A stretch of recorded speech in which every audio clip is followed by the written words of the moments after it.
a WikiVidi Documentaries production. Don't forget to like and subscribe. Enjoy. Secessio plebis. Secessio plebis was an informal exercise of power by Rome's plebeian citizens, similar to a general strike taken to the extreme. During a secessio plebis, the plebs would simply abandon the city en masse and leave the patrician order to themselves. Therefore, a secessio meant that all shops and workshops would shut down and commercial transactions would largely cease. This was an effective strategy in the conflict of the orders due to strength in numbers.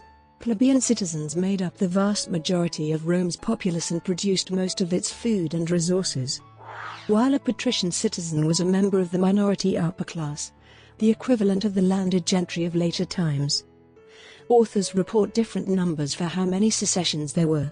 Cary and Scullard state there were 5 between 494 BC and 287 BC.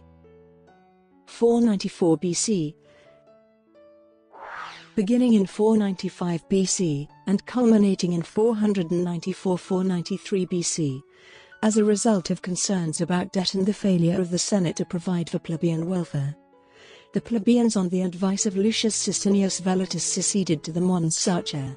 As part of a negotiated resolution, the patricians freed some of the plebs from their debts and conceded some of their power by creating the office of the tribune of the plebs. This office was the first government position held by the plebs, since at this time the office of consul was held by patricians solely. Plebeian tribunes were made personally sacrosanct during their period in office. 449 BC. The second secessio plebis of 449 BC was caused by the abuses of a commission of the decemviri and involved demands for the restoration of the plebeian tribunes and of the right to appeal, which had been suspended. In 450 BC, Rome decided to appoint the commission of the decemviri, which was tasked with compiling a law code. The commission was given a term of 1 year, during which the offices of state were suspended. The decemviri were also exempted from appeal.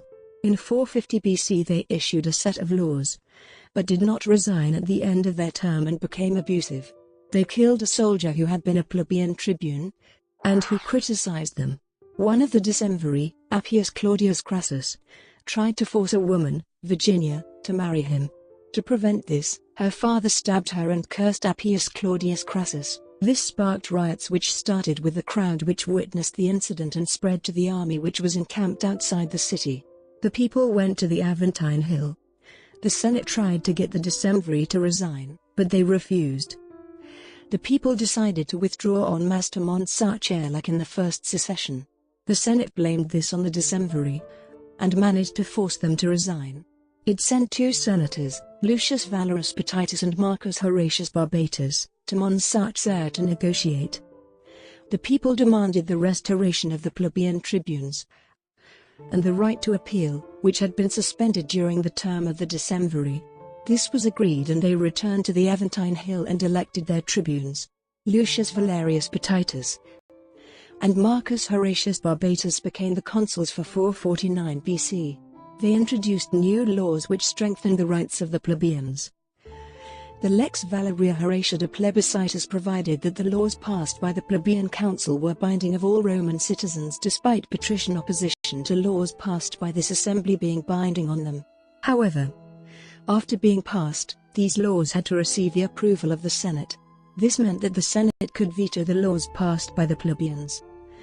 Lex Valeria Horatia de Senatus Consulta ordered that the Senatus Consulta had to be kept in the temple of Ceres by the plebeian aediles, the assistants of the plebeian tribunes.